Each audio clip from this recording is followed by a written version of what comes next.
Being in reality is painfully difficult. So yes, I guess if one can begin to tolerate that in little bits and pieces, let's say, more and more, yeah, that would be a good way. I thought of one other question as I was listening to you, which is, so you have the discomfort, right?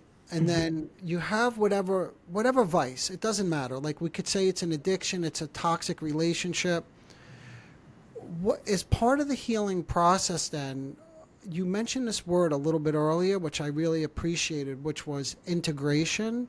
And I Mhm. don't know if you had any more to say about that. I like to hover over it just a little bit if you had any further thoughts about what integration even means or how it plays a role in the healing process.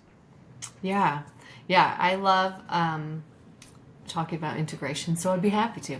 Oh, good.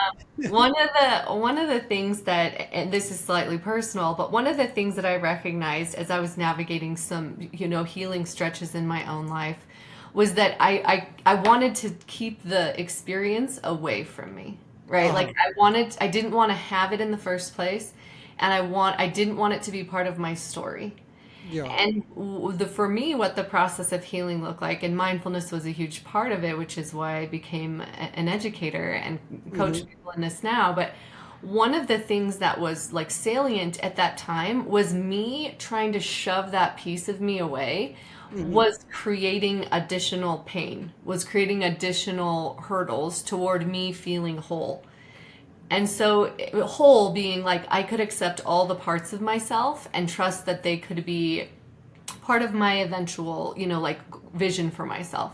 So, like, for example, I'll get a little more specific. So, we navigated infertility. So, I Hmm. always wanted to have a big family, a lot of kids, and saw myself as a mom. And Hmm. so, it was the hardest thing in the world for me to come to terms with the fact that that was not going to be the reality. And I had to align my view of myself Mm. with this new like understanding of what my life was going to be. And for Yes. the longest time I shoved it away, right? Like I didn't want to accept it. I didn't want to believe that was part of my story. And eventually once I did, I was able to create a life that was incredible with that as a big part of it. Does that make Yes. sense? And I Yeah, and I just wonder when you were shoving it away, were you continuing to pursue alternative methods or refusing to accept the infertility? Like, what was happening yeah. as you, yeah. It's a great question. All of the above, right? At Uh-huh. different phases. So at first, just like, no, this can't be right. And I'm like avoiding it and just pretending it's not real. And then I'm eventually like, okay, I'm going to try to figure out how to work with this. And then, we're Wait, wait, able to, wait, wait. Hold on one more yeah. second. This is such a good learning point for the listeners. Okay. So when you shoved it away, Yeah. I can imagine people wondering, but why did that not work? I mean, then you didn't have to deal with the painful reality, but you said it created more problems in your life. But I'm imagining if someone's really good at shoving something away, does it not just go away? Like, how does it continue to plague you? It's such a good question. I mean, for me, I think that it was again in alignment with like what I had a vision for of my life, like how I Uh-huh. wanted my life to go. And we're not always at liberty to exactly decide how our life goes, obviously, right?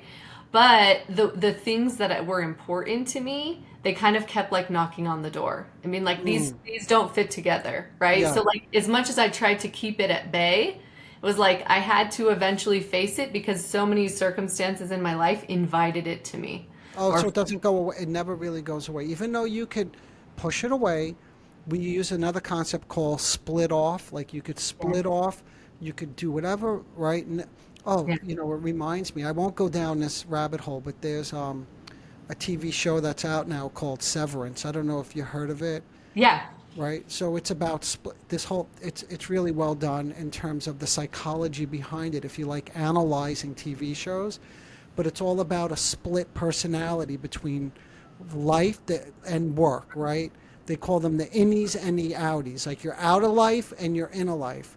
So in a way, that's what you're getting at. Like if you push it away, because all the people who, if you watched it, and I won't go too far in case people haven't watched it yet, but something painful in reality happened to them. Maybe there was a death, something, and they decided to engage in this process of they call it severance, but we call it splitting in my field. But to your point, it's very subtle in the show, but what we come to realize is they can never split off and get rid of that part of their life, even though they did like whatever to their brain to get rid of those memories. In little bits and pieces, it intrudes into their inner world where they're supposed to be safe from that trauma, because it really was a trauma. Yeah. Yeah, no, it's such a great example. And that's where I think the choice becomes, right? You either keep trying to avoid, I mean, there's a spectrum of choices, but on either end of the spectrum is like extreme avoidance or integration, Yes. right?